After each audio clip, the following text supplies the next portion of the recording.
নমস্কার বন্ধুরা, আজকের রেসিপি আমাদের সকলের ভীষণ পছন্দের লইট্টা মাছের ঝুরি। লইট্টা নামটা শুনেই বোঝা যায় এটা একটা পূর্ববঙ্গীয় পদ। তবে লইট্টা বা লোটে মাছের চাহিদা আমাদের দেশে সর্বত্র। ভিন্ন ভিন্ন নামে এটা পরিচিত। বেশিরভাগ ক্ষেত্রে এটাকে বম্বে ডাক হিসেবেই আমরা চিনি। মহারাষ্ট্রে এটাকে বম্বিল ফিশ বলা হয়, আর দক্ষিণে বলা হয় বাম্বেড়ি। যাই হোক, আজকে আমরা দেখে নেব এপার ওপার দুই বাংলার সকলের ভীষণ পছন্দের সুপার টেস্টি রেসিপি লইট্টার ঝুরি। আমি 600 গ্রাম লোটে মাছ বেছে ধুয়ে নিয়েছি। মাছগুলো বেশ বড় আছে, আর আমি মাছটা আস্ত কাঁটা শুদ্ধই রান্না করব। সেজন্য একটা ছুরির সাহায্যে মাছের লম্বা লম্বি এইভাবে একটুখানি চিড়ে নিতে হবে। এভাবে একটুখানি চিড়ে নিলে মাছটা সেদ্ধ হবে তাড়াতাড়ি, আর কাঁটাটা পুরোটাই বেরিয়ে আসবে। যদি এই মাছের কাঁটা খুবই নরম, তবু কাঁটাটা বেছে দিলে বাচ্চারাও অনায়াসে খেতে পারবে। মাছগুলো কেটে নিয়ে এবার এর মধ্যে আমি নুন আর হলুদ মেখে নেব। হয়ে গেছে নুন হলুদ মাখানো, এবারে রান্নাটা বসাবো। আমি গ্যাসে পাত্র বসিয়ে এর মধ্যে সর্ষে তেল দিচ্ছি।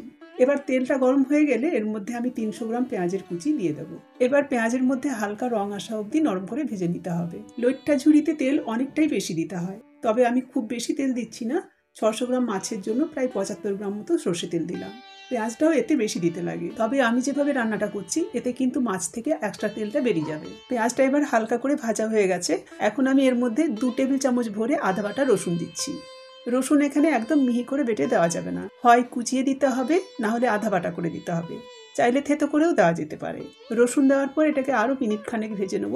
রসুন ভাজার যখন হালকা গন্ধ ছাড়তে শুরু করবে, তখন এর মধ্যে দিয়ে দেবো আদা বাটা। এবার দিয়ে দিচ্ছি 1.5 টেবিল চামচ আধ বাটা আদা, তার সাথে পর্যাপ্ত পরিমাণে কাঁচা লঙ্কা কুচি। এখন আর একটুখানি নেড়ে নেব। আদা আর কাঁচা লঙ্কার কাঁচা গন্ধটা চলে গেলেই এর মধ্যে আমি গুঁড়ো মশলা দেবো। লঙ্কা আপনারা যেমন ঝাল খাবেন সেই হিসেবে দেবেন। লইট্টা ঝুরি কিন্তু খুব ঝাল ঝাল হয়। পূর্ববঙ্গীয় লইট্টা ঝুরি খেতে গেলে তো কান নাক দিয়ে ধোঁয়া বেরিয়ে যাবে, তবে ঝালটা নিজের পছন্দ মতোই দেওয়া উচিত। নেড়ে নিয়েছি কিছুক্ষণ। এখন আমি এর মধ্যে 1 টেবিল চামচ একদম উঁচু করে শুকনো লঙ্কা গুঁড়ো দিচ্ছি।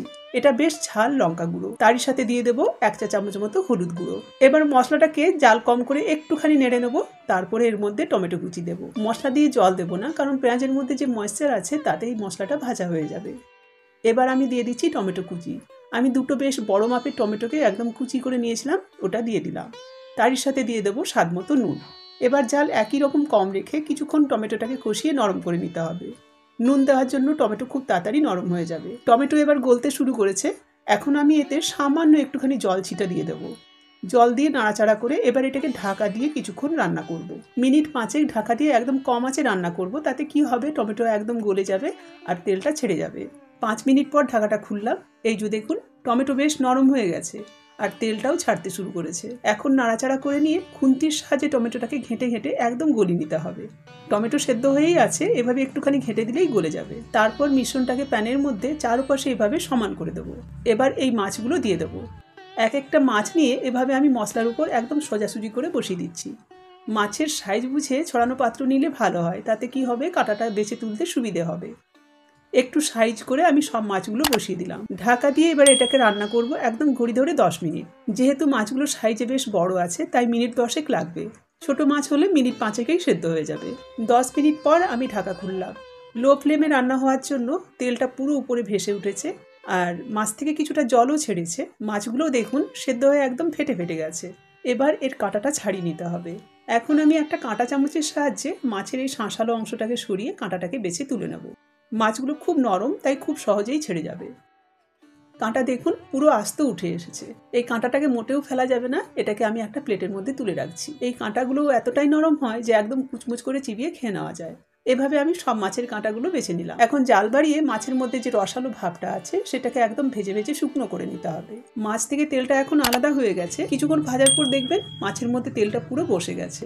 এই পর্যায়ে আপনারা যদি চান তেলটাকে বের করে রাখতে পারেন, তবে আমি তেলটা বের করছি না, কারণ যে পদে যেটা প্রয়োজন সেটা তো দিতেই হবে। তবে এর এক্সট্রা তেলটা কিন্তু বেরিয়ে যাবে। এভাবে ক্রমশ নাড়াচাড়া করে করে যখন দেখবেন যে মাছের রসটা পুরো শুকনো হয়ে একদম ভাজা ভাজা হয়ে গেছে, তখন কিছুক্ষণ আঁচ সিম করে এটাকে ছেড়ে দিতে হবে। হাই ফ্লেমে রান্নার জন্য মাছের মধ্যে যে তেলটা বসে গেছিল সেই তেলটা কিন্তু এবারে ছেড়ে যাবে। এই যে দেখুন, কিছুক্ষণ সিমে রাখার পর বাড়তি তেলটা কিন্তু ছাড়তে শুরু করেছে। ঠান্ডা হলে আরও অনেকটা তেল বেরিয়ে আসবে। সবশেষে এর ওপর ছড়িয়ে দেবো বেশ খানিকটা ধনেপাতা কুচি। ধনেপাতা দিয়ে একটু নেড়েই গ্যাসটাকে বন্ধ করে দেবো।